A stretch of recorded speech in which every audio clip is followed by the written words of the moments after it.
নমস্কার শ্রোতা বন্ধুরা, স্বাগত জানাই আপনাদের কিচিরমিচিরে। কোলাহলের জগৎ থেকে পা সরিয়ে চলুন চলে যাই গল্পের জগতে। আজকে তোমাদের শোনাবো রবীন্দ্রনাথ ঠাকুরের নৌকাডুবির পঞ্চম পর্ব। যোগেন্দ্র ও অক্ষয় যখন দর্জিপাড়ার বাসায় কমলা ও রমেশকে একসাথে দেখে, তার পরবর্তী কি ঘটনা ঘটে সেটাই আজকের পর্বে আমরা শুনবো। গল্পটি ভালো লেগে থাকলে অবশ্যই একটি লাইক করবেন এবং কমেন্টে আপনাদের গুরুত্বপূর্ণ মতামত জানাবেন। আমাদের গল্প যদি আপনাদের ভালো লেগে থাকে তাহলে অবশ্যই চ্যানেলটি সাবস্ক্রাইব করবেন এবং বেল আইকনটি প্রেস করে দেবেন, তাহলে নতুন নতুন গল্পের আপডেট আপনার কাছেই প্রথম আসবে। ননিনী ও রমেশের কি আদৌ বিবাহ হবে, বা কমলার ভবিষ্যৎই বা কি হবে, সেই গল্পই শুনবো আজকের পর্বে। যোগেন্দ্র কহিল, রমেশ, এই মেয়েটি কে? রমেশ কহিল, আমার একটি আত্মীয়। যোগেন্দ্র কহিল, কিরকম আত্মীয়? বোধহয় গুরুজন কেহ হইবেন না, স্নেহের সম্পর্কও বোধ হইল না। তোমাদের সকল আত্মীয়ের কথাই তো তোমার কাছ হইতে শুনিয়াছি, এ আত্মীয়ের তো কোনো বিবরণ শুনি নাই। অক্ষয় কহিল, যোগেন, এ তোমার অন্যায়। মানুষের কি এমন কোনো কথা থাকিতে পারে না যাহা বন্ধুর কাছে গোপনীয়? যোগেন্দ্র কহিল, কি রমেশ, অত্যন্ত গোপনীয় নাকি? রমেশের মুখ লাল হইয়া উঠিল। সে কহিল, হ্যাঁ, গোপনীয়। এই মেয়েটির সম্বন্ধে আমি তোমাদের সঙ্গে কোনো আলোচনা করিতে ইচ্ছা করি না। যোগেন্দ্র কহিল, কিন্তু দুর্ভাগ্যক্রমে আমি তোমার সঙ্গে আলোচনা করিতে ইচ্ছা করি। হেমের সহিত যদি তোমার বিবাহের প্রস্তাব না হইত, তবে কার সঙ্গে তোমার কত দূর আত্মীয়তা গড়াইয়াছে তাহা লইয়া এত তোলপাড় করিবার কোনো প্রয়োজন হইত না। যাহা গোপনীয় তাহা গোপনীয়ই থাকিত। রমেশ কহিল, এইটুকু পর্যন্ত আমি তোমাদিগকের বলিতে পারি, পৃথিবীতে কাহারও সহিত আমার এমন সম্পর্ক নাই যাহাতে হেমনলিনীর সহিত পবিত্র সম্বন্ধ হইতে আমার কোনো বাধা থাকিতে পারে। যোগেন্দ্র কহিল, তোমার হয়তো কিছুতে বাধা না থাকিতে পারে, কিন্তু হেমনলিনীর আত্মীয়দের থাকিতে পারে। একটা কথা আমি তোমাকে জিজ্ঞাসা করি, যার সঙ্গে তোমার যেরূপ আত্মীয়তা থাক না কেন, তাহা গোপনে রাখিবার কি কারণ আছে? রমেশ কহিল, সেই কারণটি যদি বলি তবে গোপনে রাখা আর চলে না। তুমি আমাকে ছেলেবেলা হইতে জানো, কোনো কারণ জিজ্ঞাসা না করিয়া শুদ্ধ আমার কথার উপরে তোমাদিগকে বিশ্বাস রাখিতে হইবে। যোগেন্দ্র কহিল, এই মেয়ের নাম কমলা কিনা? রমেশ কহিল, হ্যাঁ। যোগেন্দ্র কহিল, ইহাকে তোমার স্ত্রী বলিয়া পরিচয় দিয়াছ কিনা? রমেশ বলল, হ্যাঁ, দিয়াছি। যোগেন্দ্র কহিল, তবু তোমার উপরে বিশ্বাস রাখিতে হইবে? তুমি আমাদিগকে জানাইতে চাও এই মেয়েটি তোমার স্ত্রী নহে? অন্য সকলকে জানাইয়াছ এই তোমার স্ত্রী, ইহা ঠিক সত্যপরায়ণতার দৃষ্টান্ত নহে? অক্ষয় কহিল, অর্থাৎ বিদ্যালয়ের নীতিবোধে এ দৃষ্টান্ত ব্যবহার করা চলে না, কিন্তু ভাই যোগেন, সংসারে দুই পক্ষের কাছে দুই রকম কথা বলা হয়তো অবস্থা বিশেষে আবশ্যক হইতে পারে। অন্তত তাহার মধ্যে একটা সত্য হওয়াই সম্ভব। হয়তো রমেশবাবু তোমাদিগকে যেটা বলিতেছেন সেটাই সত্য। রমেশ কহিল, আমি তোমাদিগকে কোনো কথাই বলিতেছি না, আমি কেবল এই কথা বলিতেছি, হেমনলিনীর সহিত বিবাহ আমার কর্তব্য বিরুদ্ধ নহে। কমলা সম্বন্ধে তোমাদের সঙ্গে সকল কথা আলোচনা করিবার গুরুতর বাধা আছে। তোমরা আমাকে সন্দেহ করিলেও সে অন্যায় আমি কিছুতেই করিতে পারিব না। আমার নিজের সুখ দুঃখ মান অপমানের বিষয় হইলে আমি তোমাদের কাছে গোপন করিতাম না, কিন্তু অন্যের প্রতি অন্যায় করিতে পারি না। যোগেন্দ্র কহিল, হেমনলিনীকে সকল কথা বলিয়াছ? রমেশ কহিল, না, বিবাহের পরে তাহাকে বলিব এইরূপ কথা আছে। যদি তিনি ইচ্ছা করেন এখনো তাহাকে বলিতে পারি। যোগেন্দ্র কহিল, আচ্ছা, কমলাকে এ সম্বন্ধে দুই একটা প্রশ্ন করিতে পারি? রমেশ কহিল, না, কোনো মতেই না। আমাকে যদি অপরাধী বলিয়া জ্ঞান করো তবে আমার সম্বন্ধে যথোচিত বিধান করিতে পারো, কিন্তু তোমাদের সম্মুখে প্রশ্নোত্তর করিবার জন্য নির্দোষী কমলাকে দাঁড় করাইতে পারিব না। যোগেন্দ্র কহিল, কাহকেও প্রশ্নোত্তর করিবার প্রয়োজন নাই, যাহা জানিবার জানিয়াছি, প্রমাণ যথেষ্ট হইয়াছে। এখন তোমাকে আমি স্পষ্টই বলিতেছি, ইহার পরে আমাদের বাড়িতে যদি প্রবেশের চেষ্টা করো তবে তোমাকে অপমানিত হইতে হইবে। রমেশ পাংশুবর্ণ মুখে স্তব্ধ হইয়া বসিয়া রহিল। যোগেন্দ্র কহিল, আর একটি কথা আছে, হেমকে তুমি চিঠি লিখিতে পারিবে না। তাহার সঙ্গে প্রকাশ্যে বা গোপনে তোমার সুদূর সম্পর্কও থাকিবে না। যদি চিঠি লেখো তবে যে কথা তুমি গোপন রাখিতে চাইয়াছ সেই কথা আমি সমস্ত প্রমাণের সহিত সর্বসাধারণের কাছে প্রকাশ করিব। এখন যদি কেহ আমাদের জিজ্ঞাসা করে তোমার সঙ্গে হেমের বিবাহ কেন ভাঙ্গিয়া গেল, আমি বলিব এই বিবাহে আমার সম্মতি নাই বলিয়া ভাঙ্গিয়া দিয়েছি, ভিতরকার কথাটা বলিব না। কিন্তু তুমি যদি সাবধান না হও তবে সমস্ত কথা বাহির হইয়া যাইবে। তুমি এমন পাষণ্ডের মতো ব্যবহার করিয়াছ, তবু যে আমি আপনাকে দমন করিয়া রাখিয়াছি সে তোমার উপরে দয়া করিয়া নহে। ইহার মধ্যে আমার বোন হেমের সংসর্গ আছে বলিয়াই তুমি এত সহজে নিষ্কৃতি পাইলে। এখন তোমার কাছে আমার এই শেষ কর্তব্য যে কোনো কালে হেমের সঙ্গে তোমার যে কোনো পরিচয় ছিল, তোমার কথা বার্তায় বা ব্যবহারে তাহার যেন কোনো প্রমাণ না পাওয়া যায়। এ সম্বন্ধে তোমাকে সত্য করিয়া লইতে পারিলাম না, কারণ এ মিথ্যার পরে সত্য তোমার মুখে মানাইবে না। তবে এখনো যদি লজ্জা থাকে, অপমানের ভয় থাকে, তবে আমার এই কথাটা ভ্রমেও অবহেলা করিও না। অক্ষয় কহিল, আচ্ছা যোগেন, আর কেন? রমেশবাবু নিরুত্তর হইয়া আছেন, তবু তোমার মনে একটু দয়া হইতেছে না? এইবার চলো। রমেশবাবু, কিছু মনে করিবেন না, আমরা এখন আসি। যোগেন্দ্র অক্ষয় চলিয়া গেল। রমেশ কাঠের মূর্তির মতো কঠিন হইয়া বসিয়া রহিল। হতবুদ্ধি ভাবটা কাটিয়া গেলে তাহার ইচ্ছা করিতে লাগিল বাসা হইতে বাহির হইয়া গিয়া দ্রুতবেগে পদচারণা করিতে করিতে সমস্ত অবস্থাটা একবার ভাবিয়া লয়। কিন্তু তাহার মনে পড়িল কমলা আছে, তাহাকে বাসায় একেলা ফেলিয়া রাখিয়া যাওয়া যায় না। রমেশ পাশের ঘরে গিয়া দেখিল কমলা রাস্তার দিকে জানালার একটা খড়খড়ি খুলিয়া চুপ করিয়া বসিয়া আছে। রমেশের পদশব্দ শুনিয়া সে খড়খড়ি বন্ধ করিয়া মুখ ফিরাইয়া বসিল। রমেশ মেঝের উপরে বসিল। কমলা জিজ্ঞাসা করিল, উহারা দুজনে কে? আজ সকালে আমাদের স্কুলে গিয়াছিল। রমেশ সবিস্ময়ে কহিল, স্কুলে গিয়েছিল? কমলা কহিল, হ্যাঁ, উহারা তোমাকে কি বলিতেছিল? রমেশ কহিল, আমাকে জিজ্ঞাসা করিতেছিল তুমি আমার কে হও। কমলা যদিও শ্বশুরবাড়ির অনুশাসনের অভাবে কখনো লজ্জা করিতে শেখে নাই, তবু আশৈশব সংস্কার বশে রমেশের এই কথার তাহার মুখ রাঙা হইয়া উঠিল। রমেশ কহিল, আমি উহাদিগকে উত্তর করিয়াছি, তুমি আমার কেউ হও না। কমলা ভাবিল রমেশ তাহাকে অন্যায় লজ্জা দিয়া পীড়ন করিতেছে।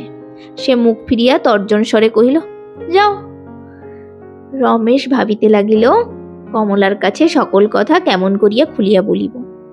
কমলা হঠাৎ ব্যস্ত হইয়া উঠিল, কহিল, ওই যা, তোমার ফল কাকে লইয়া যাইতেছে? বলিয়া সে তাড়াতাড়ি পাশের ঘরে গিয়া কাক তাড়াইয়া ফলের থালা লইয়া আসিল। রমেশের সম্মুখে থালা রাখিয়া কহিল, তুমি খাইবে না?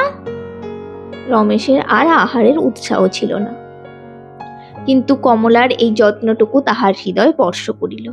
সে কহিল, কমলা, তুমি খাবে না? কমলা কহিল, তুমি আগে খাও। এইটুকু ব্যাপার, বেশি কিছু নয়।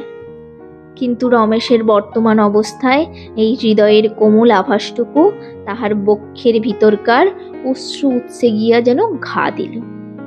রমেশ কোনো কথা না বলিয়া জোর করিয়া ফল খাইতে লাগিল। খাওয়ার পালা সাঙ্গ হইলে রমেশ কহিল, কমলা, আজ রাতে আমরা দেশে যাইব। কমলা চোখ নিচু মুখ বিষণ্ণ করিয়া কহিল, সেখানে আমার ভালো লাগে না। রমেশ কহিল, স্কুলে থাকিতে তোমার ভালো লাগে? কমলা কহিল, না, আমাকে স্কুলে পাঠাইও না, আমার লজ্জা করে। মেয়েরা আমাকে কেবল তোমার কথা জিজ্ঞাসা করে। রমেশ কহিল, তুমি কি বলো? কমলা কহিল, আমি কিছুই বলিতে পারি না। তাহারা জিজ্ঞাসা করিত তুমি কেন আমাকে ছুটির সময় স্কুলে রাখিতে চাইয়াছ। আমি কমলার কথা শেষ করিতে পারিল না। তাহার হৃদয়ের ক্ষতস্থানে আবার ব্যথা বাজিয়া উঠিল। রমেশ কহিল, তুমি কেন বলিলে না তিনি আমার কেহই হন না? কমলা রাগ করিয়া রমেশের মুখের দিকে কুটিল কটাক্ষে চাহিল, কহিল, যাও। আবার রমেশ মনে মনে ভাবিতে লাগিল কি করা যাইবে। এদিকে রমেশের বুকের ভিতরে বারবার একটা চাপা বেদনা কীটের মতো যেন গহর খনন করিয়া বাহির হইয়া আসিবার চেষ্টা করিতেছিল। এক্ষণে যোগেন্দ্র হেমনলিনীকে কি বলিল, হেমনলিনী কি মনে করিতেছে, প্রকৃত অবস্থা কেমন করিয়া হেমনলিনীকে বুঝাইবে, হেমনলিনীর সহিত চিরকালের জন্য যদি তাহাকে বিচ্ছিন্ন হইতে হয় তবে জীবন বহন করিবে কি করিয়া, এই সকল জ্বালাময় প্রশ্ন ভিতরে ভিতরে জমা হইয়া উঠিতেছিল। অথচ ভালো করিয়া তাহা আলোচনা করিবার অবসর রমেশ পাইতেছিল না। রমেশ এটুকু বুঝিয়াছিল যে কমলার সহিত রমেশের সম্বন্ধ কলিকাতায় তাহার বন্ধু ও শত্রুমণ্ডলীর মধ্যে তীব্র আলোচনার বিষয় হইয়া উঠিল। রমেশ যে কমলার স্বামী, এই গোলমালে সেই জনশ্রুতি যথেষ্ট ব্যাপ্ত হইতে থাকিবে। এ সময় রমেশের পক্ষে কমলাকে লইয়া আর একদিনও কলিকাতা থাকা সঙ্গত হইবে না। অন্যমনস্ক রমেশের এই চিন্তার মাঝখানে হঠাৎ কমলা তাহার মুখের দিকে চাহিয়া কহিল, তুমি কি ভাবিতেছ? তুমি যদি দেশে থাকিতে চাও আমি সেইখানেই থাকিব।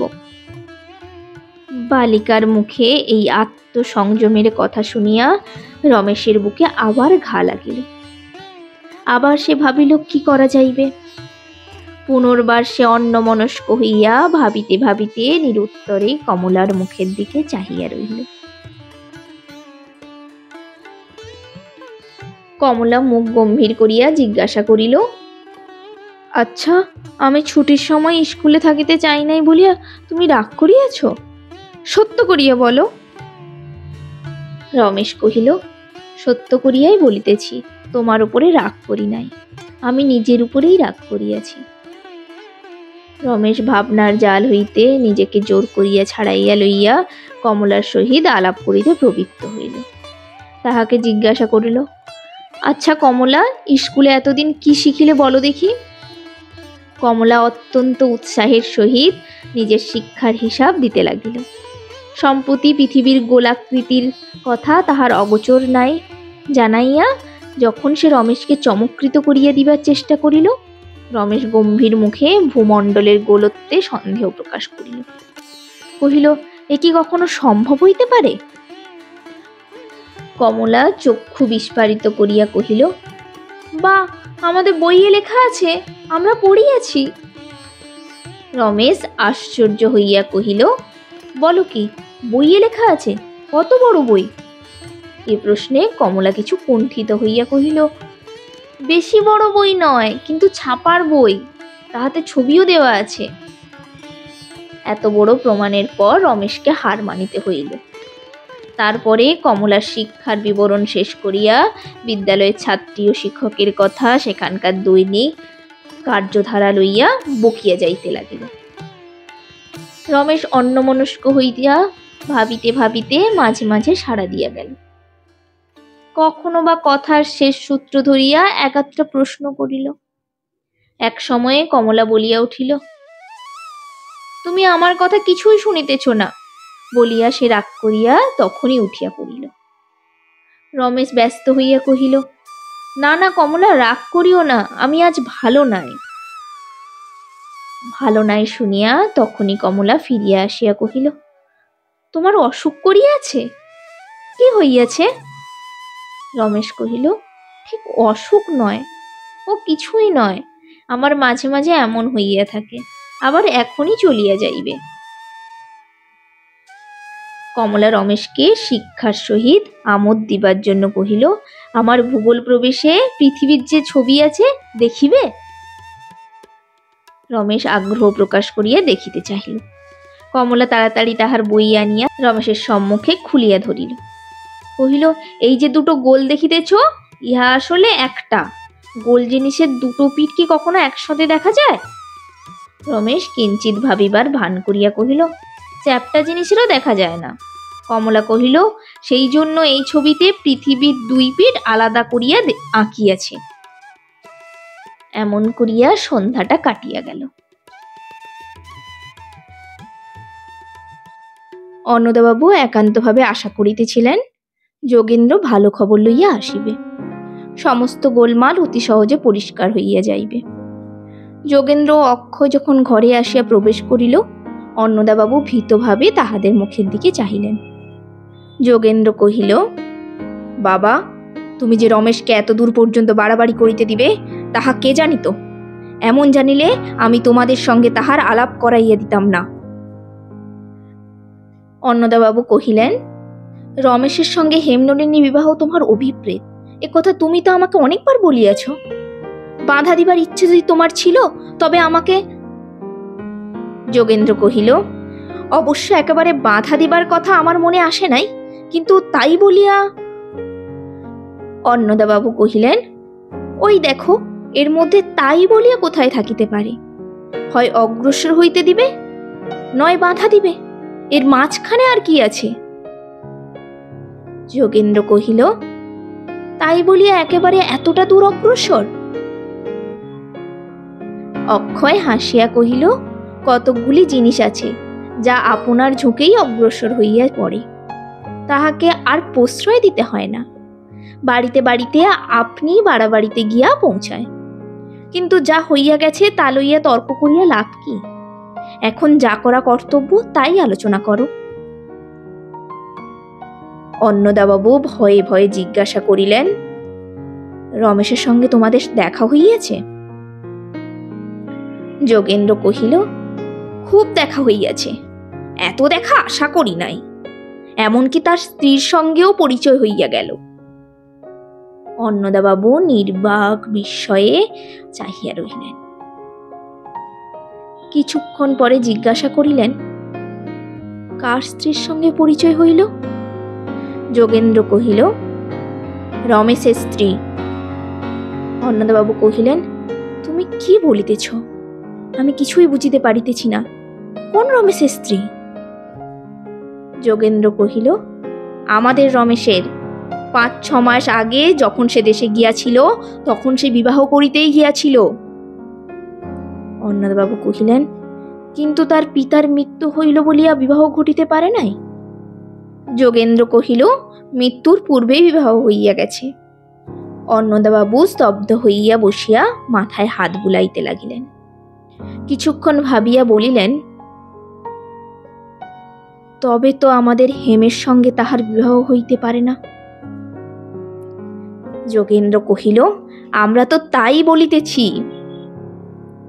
অন্নদাবাবু আবার কহিলেন, তোমরা তো তাই বলিলে, এদিকে যে বিবাহের আয়োজন সমস্তই প্রায় ঠিক হইয়া গেছে। এই রবিবারে হইল না বলিয়া পরের রবিবারের দিন স্থির করিয়া চিঠি বিলি হইয়া গেছে। আবার সেটা বন্ধ করিয়া ফের চিঠি লিখিতে হইবে?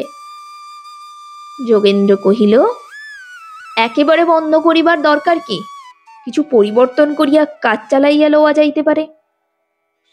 অন্নদাবাবু আশ্চর্য হইয়া কহিলেন, ওর মধ্যে পরিবর্তন কোনখানটায় করিবে? যোগেন্দ্র কহিল, যেখানে পরিবর্তন করা সম্ভব সেইখানে করিতে হইবে। রমেশের বদলে আর কোনো পাত্র স্থির করিয়া আসছে রবিবারে যেমন করিয়া হোক কর্ম সম্পন্ন করিতে হইবে, নহিলে লোকের কাছে মুখ দেখাইতে পারিব না। বলিয়া যোগেন্দ্র একবার অক্ষয়ের মুখের দিকে চাহিল। অক্ষয় বিনয়ে মুখ নত করিল। অন্নদাবাবু কহিলেন, পাত্র এত শীঘ্র পাওয়া যাইবে? যোগেন্দ্র কহিল, সে তুমি নিশ্চিন্ত থাকো। অন্নদাবাবু কহিলেন, কিন্তু হেমকে তো রাজি করাইতে হইবে। যোগেন্দ্র কহিল, রমেশের সমস্ত ব্যাপার শুনিলে সে নিশ্চয়ই রাজি হইবে। অন্নদাবাবু কহিলেন, তবে যা তুমি ভালো বিবেচনা করো তাই করো। কিন্তু রমেশের বেশ সঙ্গতিও ছিল, আবার উপার্জনের মতো বিদ্যা বুদ্ধিও ছিল। এই পরশু আমার সঙ্গে কথা ঠিক হইয়া গেল, সে এটোয়ায় গিয়া প্র্যাকটিস করিবে। এর মধ্যে দেখো দেখি কি কাণ্ড। যোগেন্দ্র কহিল, সেজন্য কেন চিন্তা করিতেছ বাবা? এটোয়াতে রমেশ এখনো প্র্যাকটিস করিতে পারিবে। একবার হেমকে ডাকিয়া আনি, আর তো বেশি সময় নাই। কিছুক্ষণ পরে যোগেন্দ্র হেমনলিনীকে লইয়া ঘরে প্রবেশ করিল। অক্ষয় ঘরের এক কোণে বইয়ের আলমারির আড়ালে বসিয়া রহিল। যোগেন্দ্র কহিল, হেম, বসো, তোমার সঙ্গে একটু কথা আছে। হেমনলিনী স্তব্ধ হইয়া চৌকিতে বসিল। সে জানিত তাহার একটা পরীক্ষা আসিতেছে। যোগেন্দ্র ভূমিকাচ্ছলে জিজ্ঞাসা করিল, রমেশের ব্যবহারের সন্দেহের কারণ তুমি কিছুই দেখিতে পাও না? হেমনলিনী কোনো কথা না বলিয়া কেবল ঘাড় নাড়িল।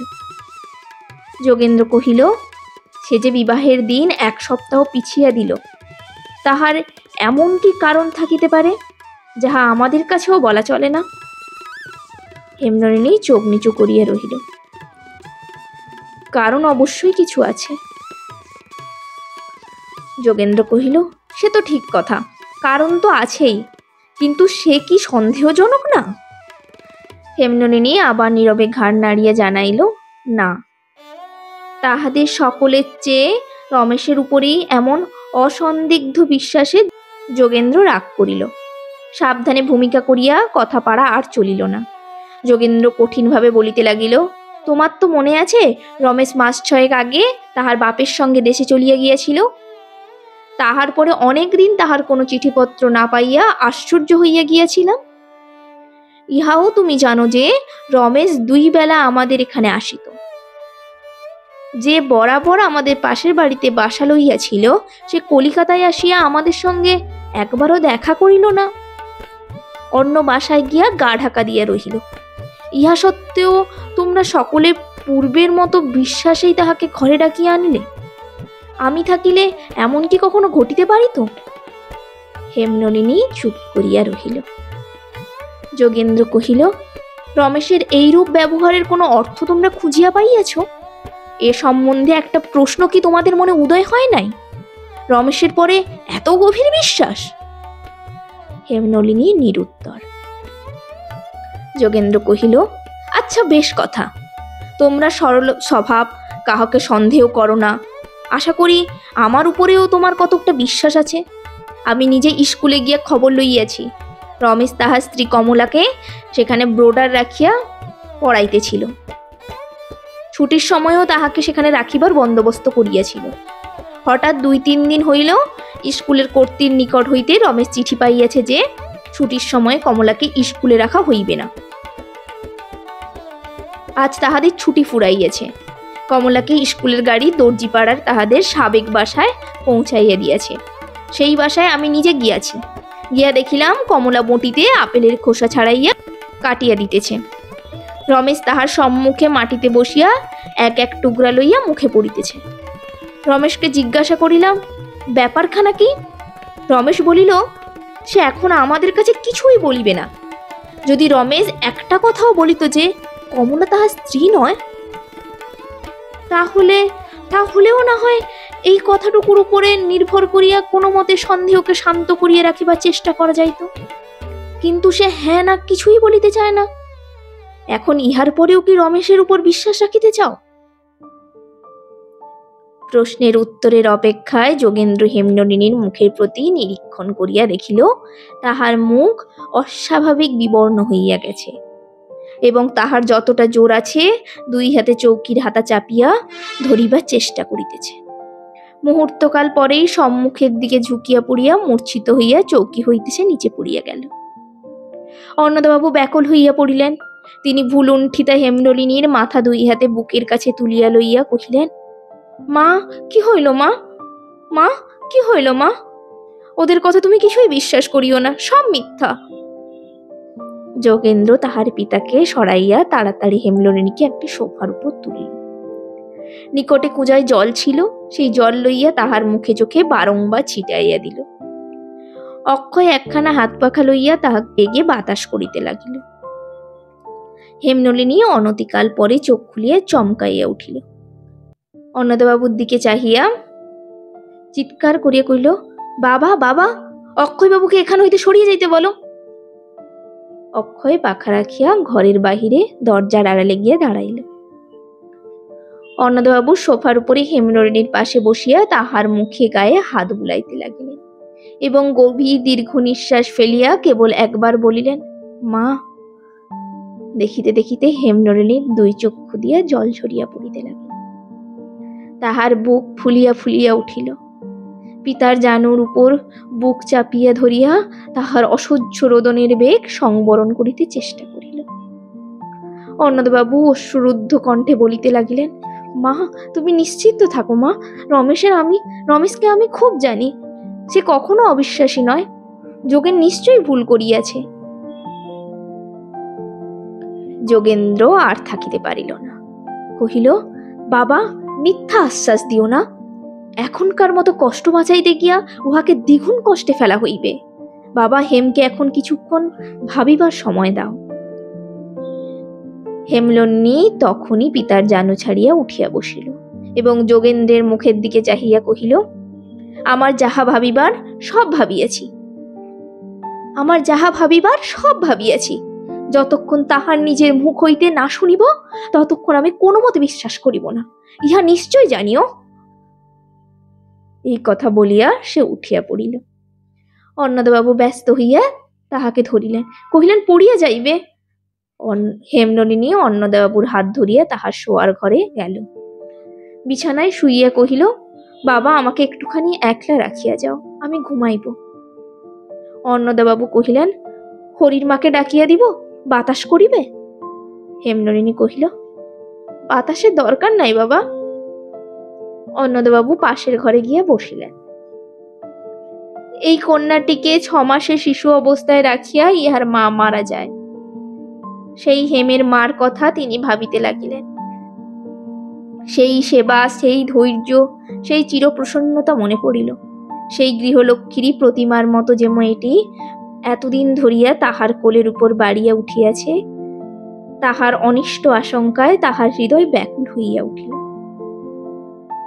পাশের ঘরে বসিয়া বসিয়া তিনি মনে মনে তাহাকে সম্বোধন করিতে করিতে বলিলেন, মা, তোমার সকল বিঘ্ন দূর হোক, চিরদিন তুমি সুখে থেকো।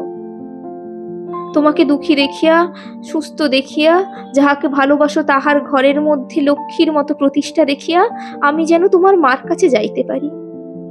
এই বলিয়া জামার প্রান্তে আর্দ্র চক্ষু মুছিলেন। মেয়েদের বুদ্ধির প্রতি যোগেন্দ্রের পূর্ব হইতেই যথেষ্ট অবজ্ঞা ছিল, আজ তাহা আরো দৃঢ় হইল। ইহারা প্রত্যক্ষ প্রমাণও বিশ্বাস করে না, ইহাদিওকে লইয়া কি করা যাইবে? 2 2 যে 4 হইবে, তাহাতে মানুষের সুখ হোক আর দুঃখই হোক, তাহা ইহারা অনায়াসে অস্বীকার করিতে পারে। যুক্তি যদি কালোকে কালোই বলে আর ইহাদের ভালোবাসা তাহাকে বলে সাদা, তবে যুক্তি বেচারার উপরেই ইহারা ভারী খেপা হইয়া উঠিবে।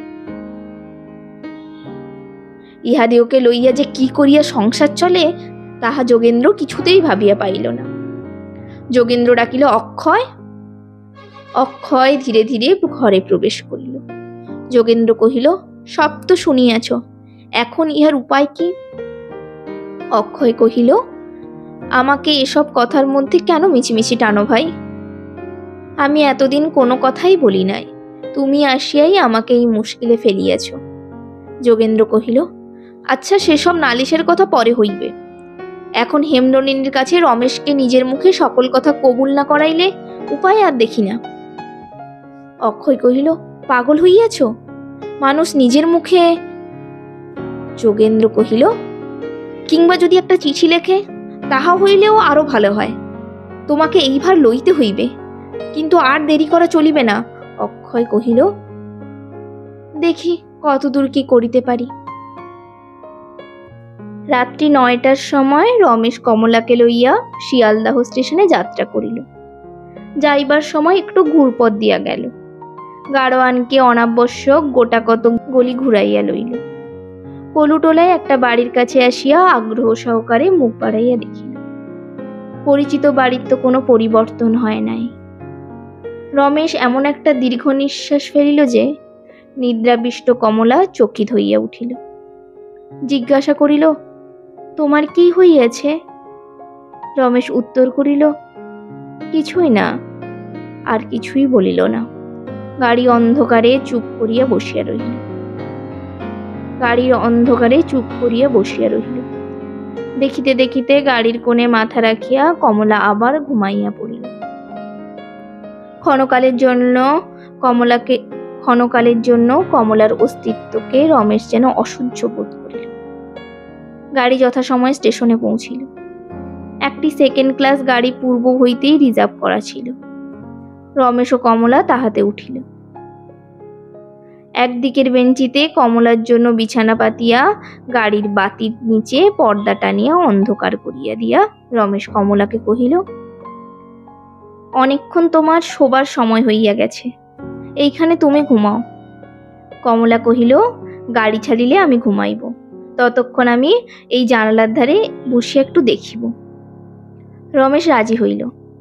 কমলা মাথার কাপড় টানিয়া প্ল্যাটফর্মের দিকে আসন প্রান্তে বসিয়া লোকজনের আনাগোনা দেখিতে লাগিল। রমেশ মাঝের আসনে বসিয়া অন্যমনস্কভাবে চাহিয়া রহিল। গাড়ি যখন সবে ছাড়িয়েছে এমন সময় রমেশ চমকিয়া উঠিল।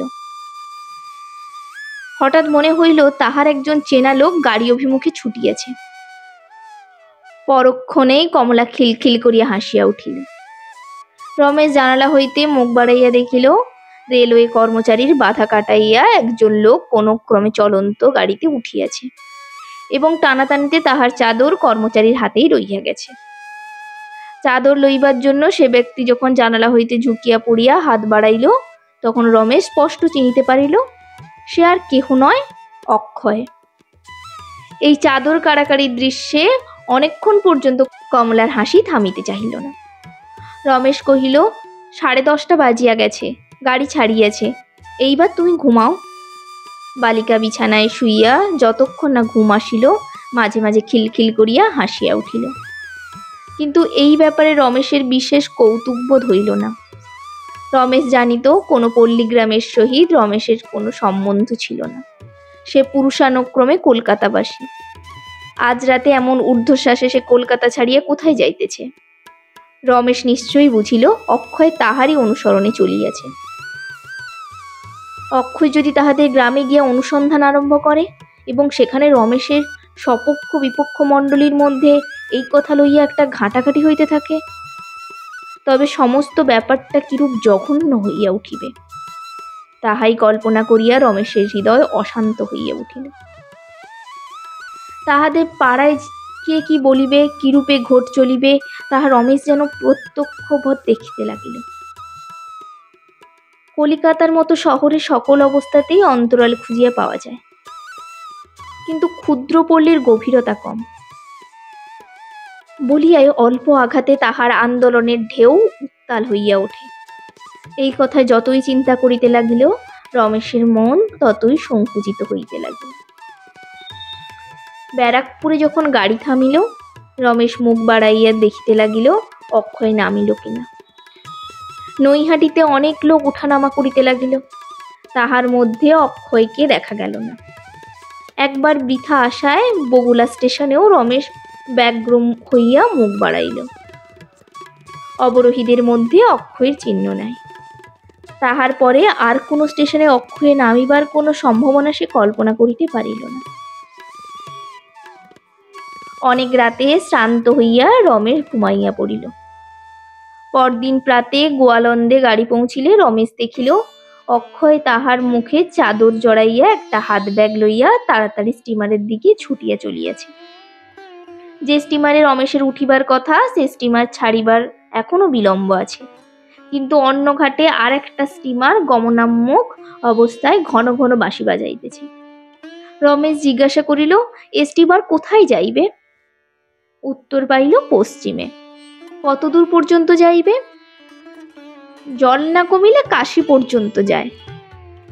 শুনিয়া রমেশ তৎক্ষণাৎ সেই স্টিমারে উঠিয়া কমলাকে একটা কামরায় বসাইয়া আসিল এবং তাড়াতাড়ি কিছু দুধ, চাল, ডাল, এক ছড়া কলা কিনিয়া লইল।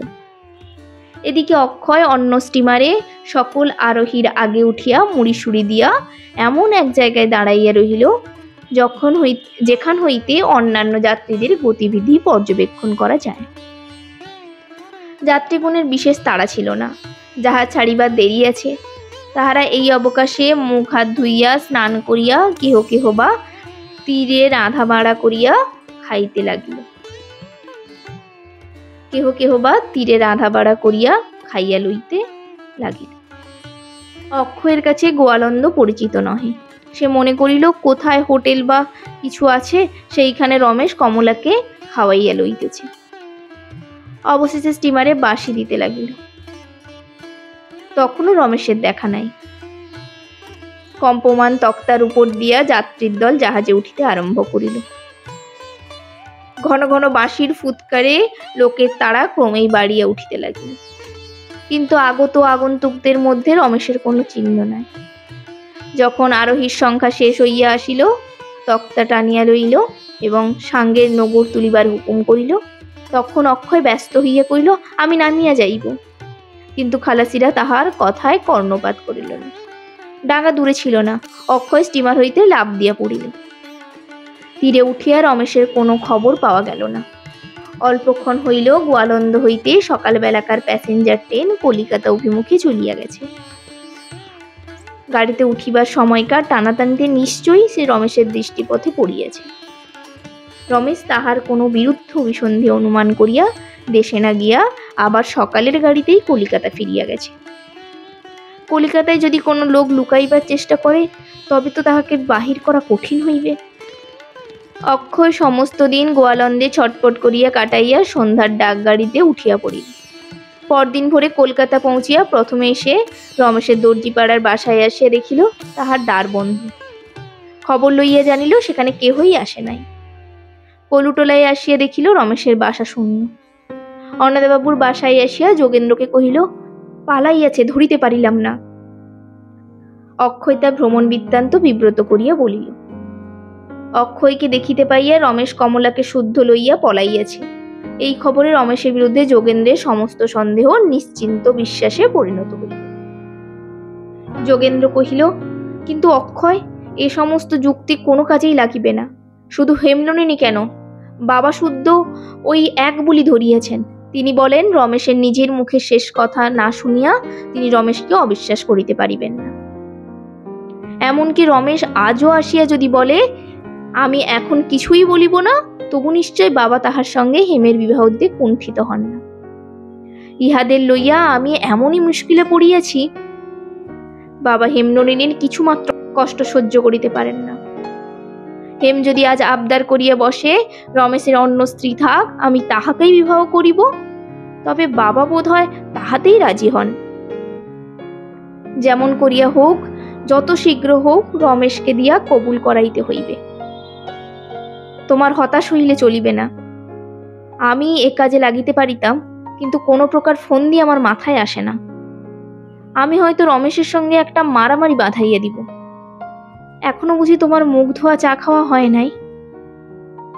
অক্ষয় মুখ ধুইয়া চা খাইতে খাইতে ভাবিতে লাগিল। এমন সময়ে অন্নদাবাবু হেমনলিনীর হাত ধরিয়া চা খাইবার ঘরে আসিয়া উপস্থিত হইলেন। অক্ষয়কে দেখিবা মাত্র হেমনলিনী ফিরিয়া ঘর হইতে বাহির হইয়া গেল। যোগেন্দ্র রাগ করিয়া কহিল, হেমের এ ভারী অন্যায়। বাবা, তুমি উহার এ সকল অভদ্রতায় প্রশ্রয় দিও না। উহাকে জোর করিয়া এখানে আনা উচিত। হেম, হেম। হেমনলিনী তখন উপরে চলিয়া গেছে। অক্ষয় কহিল, যোগেন, তুমি আমার কেশ আরো খারাপ করিয়া দিবে দেখিতেছি। উহার কাছে আমার সম্বন্ধে কোনো কথাটি কইও না, সময় ইহার প্রতিকার হইবে। জবরদস্তি করিতে গেলে সব মাটি হইয়া যাইবে। এই বলিয়া অক্ষয় চা খাইয়া চলিয়া গেল। অক্ষয়ের ধৈর্যের অভাব ছিল না। যখন সমস্ত লক্ষণ তার প্রতিকূলে, তখন সে লাগিয়া থাকিতে জানে। তাহার ভাবেরও কোনো বিকার হয় না। অভিমান করিয়া সে মুখ গম্ভীর করে না বা দূরে চলিয়া যায় না। অনাদর অবমাননায় সে অবিচলিত থাকে। লোকটা ট্যাক্সই। তাহার প্রতি যাহার ব্যবহার যেমন হোক, সে টিকিয়া থাকে। অক্ষয় চলিয়া গেলে আবার অন্নদাবাবু হেমনলিনীকে ধরিয়া চায়ের টেবিলে উপস্থিত করিল। আজ তাহার কপল পাণ্ডুবর্ণ, তাহার চোখের নিচে কালি পড়িয়া গেছে। ঘরে ঢুকিয়া সে চোখ নিচু করিল। যোগেন্দ্রের মুখের দিকে চাহিতে পারিল না। সে জানিত যোগেন্দ্র তাহার ও রমেশের উপর রাগ করিয়াছে, তাহাদের বিরুদ্ধে কঠিন বিচার করিতেছে। এই জন্য যোগেন্দ্রের সঙ্গে মুখোমুখি চোখাচোখি হওয়া তাহার পক্ষে দুরূহ হইয়া উঠিয়াছে। ভালোবাসায় যদিও হেমনলিনীর বিশ্বাসকে আগলাইয়া রাখিয়াছিল, তবু যুক্তিকে একেবারে ঠেকাইয়া রাখা চলে না। যোগেন্দ্রের সম্মুখে হেমনলিনী কাল আপনার বিশ্বাসের দৃঢ়তা দেখাইয়া চলিয়া গেল।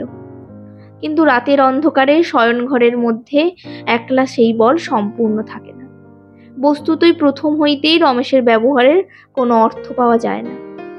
সন্দেহের কারণগুলি হেমনলিনী যত প্রাণপণ বলে তাহার বিশ্বাসের দুর্গের মধ্যে ঢুকিতে দেয় না, তাহারা বাহিরে দাঁড়াইয়া ততই সবলে আঘাত করিতে থাকে। সাংঘাতিক আঘাত হইতে মা যেমন ছেলের বুকের মধ্যে 2 হাত চাপিয়া ধরিয়া রক্ষা করে, রমেশের প্রতি বিশ্বাসকে হেমনলিনী সমস্ত প্রমাণের বিরুদ্ধে তেমনি জোর করিয়া হৃদয়ে আঁকড়াইয়া রাখিল। কিন্তু হায়, জোর কি সকল সময় সমান থাকে? হেমনলিনীর পাশের ঘরেই রাত্রে অন্নদাবাবু শুইয়াছিলেন। হেম যে বিছানায় এপাশ ওপাশ করিতেছিল তাহা তিনি বুঝিতে পারিতেছিলেন। এক একবার তাহার ঘরে গিয়া তাহাকে বলিতেছিলেন, মা, তোমার ঘুম হইতেছে না? হেমনলিনী উত্তর দিতেছিল, বাবা, তুমি কেন জাগিয়া আছো? আমার ঘুম আসিতেছে, আমি এখনই ঘুমাইয়া পড়িব।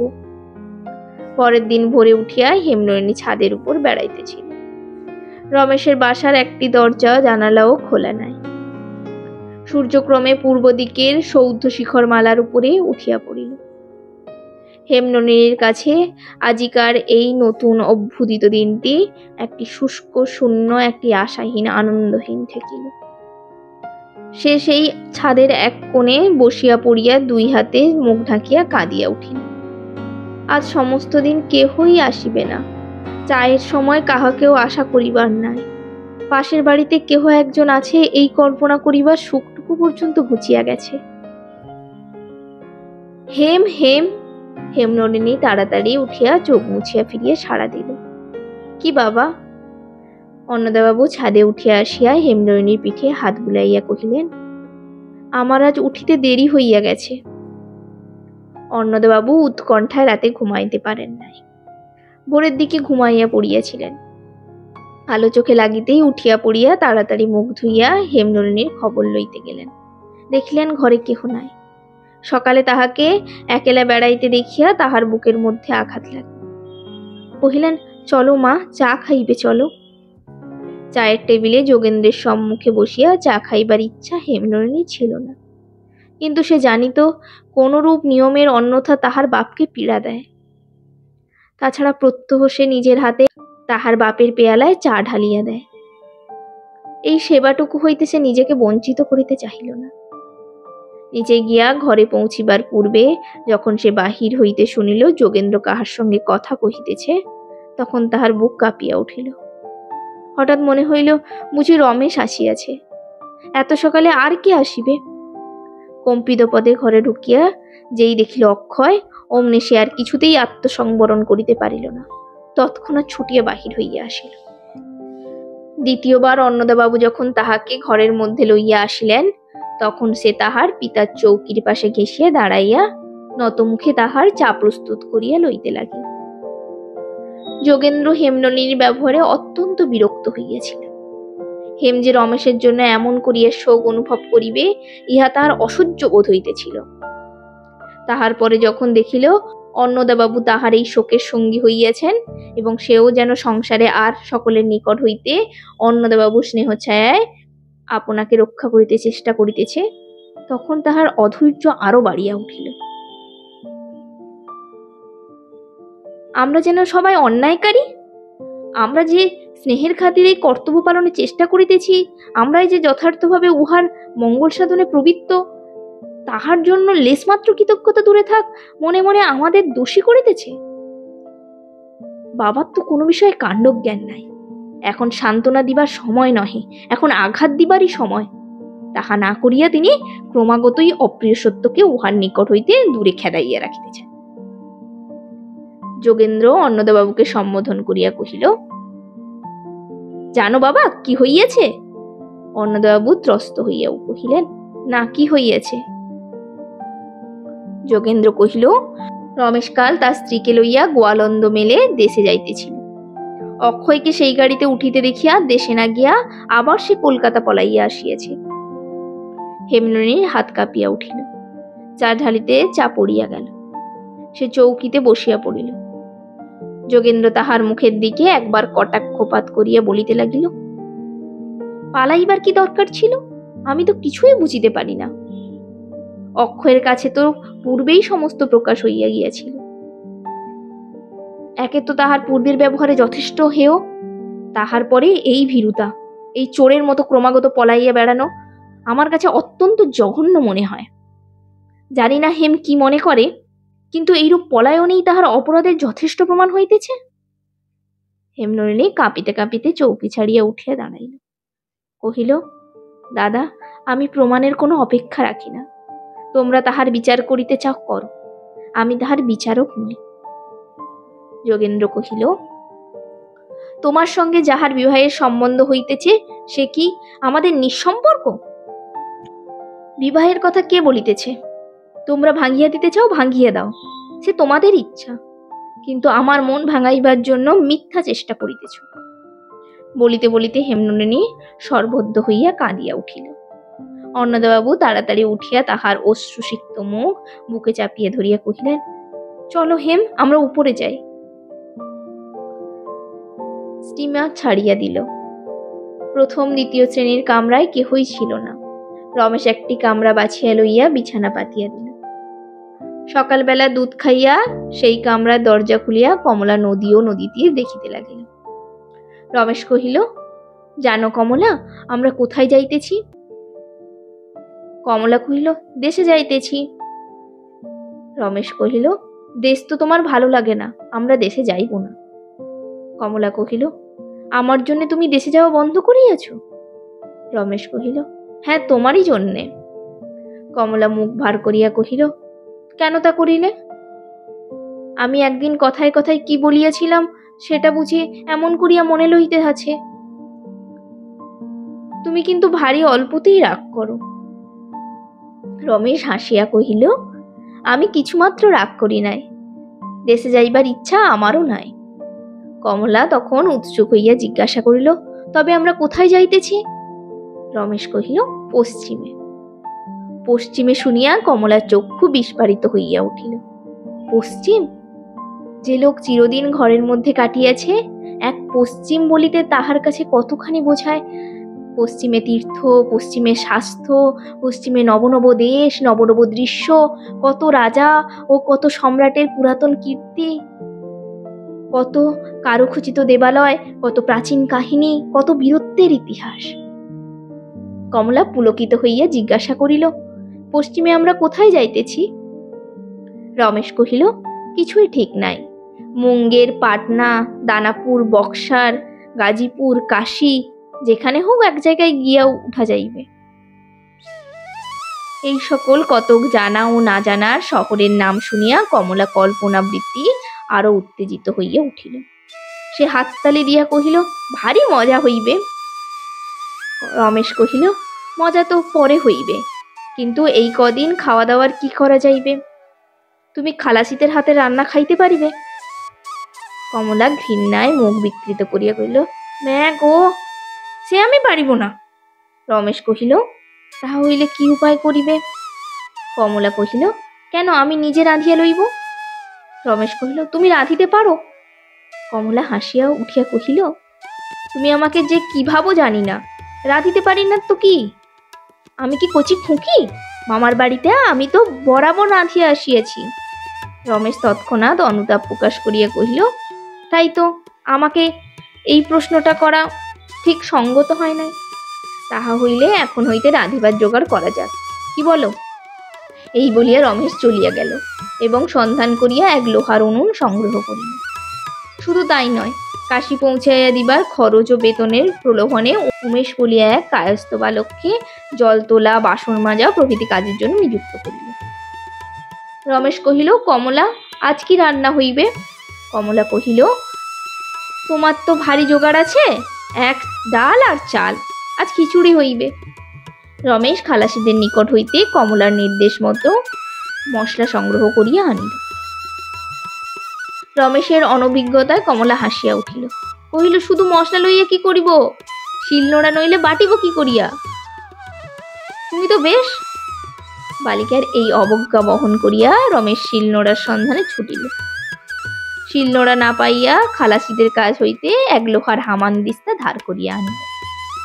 হামানদিস্তায় মশলা কোটা কমলার অভ্যাস ছিল না। অজ্ঞতা তাহাই লইয়া বসিতে হইল। রমেশ কহিল, মশলা না হয় আর কাহাকেও দিয়া পিষাইয়া আনিতেছি। কমলা তাহা মনপুত হইল না। সে নিজেই উৎসাহ সহকারে কাজ আরম্ভ করিল। এই অনভ্যস্ত প্রণালীর অসুবিধাতে তাহার কৌতুক বোধ হইল। মশলা লাফাইয়া লাফাইয়া উঠিয়া চারিদিকে ছিটকাইয়া পড়ে, আর সে হাসি রাখিতে পারে না। তাহার এই হাসি দেখিয়া রমেশেরও হাসি পায়। এইরূপে মশলা কোটার অধ্যায় শেষ করিয়া কোমরে আঁচল জড়াইয়া এক দরমা ঘেরা জায়গায় কমলা রান্না চড়াইয়া দিল। কলিকাতা হইতে একটা হাঁড়িতে করিয়া সন্দেশ আনা হইয়াছিল। কলিকাতা হইতে একটা হাঁড়িতে করিয়া সন্দেশ আনা হইয়াছিল। সেই হাঁড়িতেই কাজ চালাইয়া লইতে হইল। রান্না চড়াইয়া দিয়া কমলা রমেশকে কহিল, তুমি যাও, শীঘ্র স্নান করিয়া লাও, আমার রান্না হইতে বেশি দেরি হইবে না। রান্নাও হইল, রমেশের স্নান করিয়া আসিল। এখন প্রশ্ন উঠিল, থাল তো নাই, কিসে খাওয়া যায়? রমেশ অত্যন্ত ভয়ে ভয়ে কহিল, খালাসিদের কাজ হইতে শান কি ধার করিয়া আনা যাইতে পারে? কমলা কহিল, ছি। রমেশ মৃদুস্বরে জানাইল, এরূপ অনাচার পূর্বে তাহার দ্বারা অনুষ্ঠিত হইয়াছে। কমলা কহিল, পূর্বে যা হইয়াছে তা হইয়াছে, এখন হইতে হইবে না, আমিও দেখিতে পারিব না। এই বলিয়া সে নিজেই সন্দেশের মুখে যে সরা ছিল তাহা ভালো করিয়া ধুইয়া আনিয়া উপস্থিত করিল। কহিল, আজকের মতো তুমি ইহাতে খাও, পরে দেখা যাইবে। জল দিয়া ধুইয়া আহার স্থান প্রস্তুত হইলে রমেশ শুদ্ধ খাইতে বসিয়া গেল। দুই এক গ্রাস মুখে তুলিয়া কহিল, বাহ, চমৎকার হইয়াছে। কমলা লজ্জিত হইয়া কহিল, যাও, ঠাট্টা করিতে হইবে না। রমেশ কহিল, ঠাট্টা নয়, তাহা এখনই দেখিতে পাইবে, বলিয়া পাতের অন্ন দেখিতে দেখিতে নিঃশেষ করিয়া আবার চাহিল। কমলা এবারে অনেক বেশি করিয়া দিল। রমেশ ব্যস্ত হইয়া কহিল, ও কি করিতেছ? তোমার নিজের জন্য কিছু আছে তো? ঢের আছে, সেজন্য তোমার ভাবিতে হইবে না।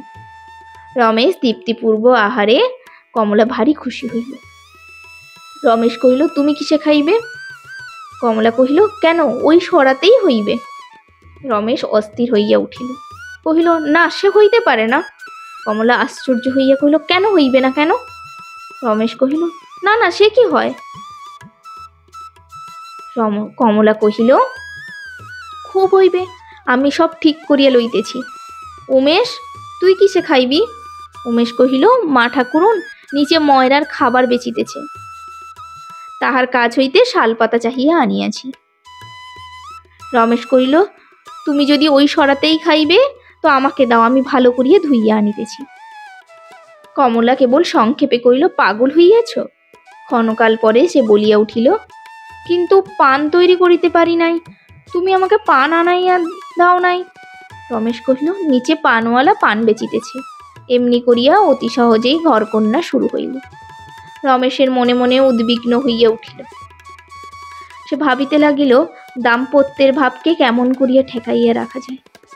গৃহিণীর পদ অধিকার করিয়া লইবার জন্য কমলা বাহিরের কোনো সহায়তা বা শিক্ষার প্রত্যাশা রাখে না। সে যতদিন তাহার মামা বাড়িতে ছিল, রাঁধিয়াছে, বাড়িয়াছে, ছেলে মানুষ করিয়াছে, ঘরের কাজ চালাইয়াছে।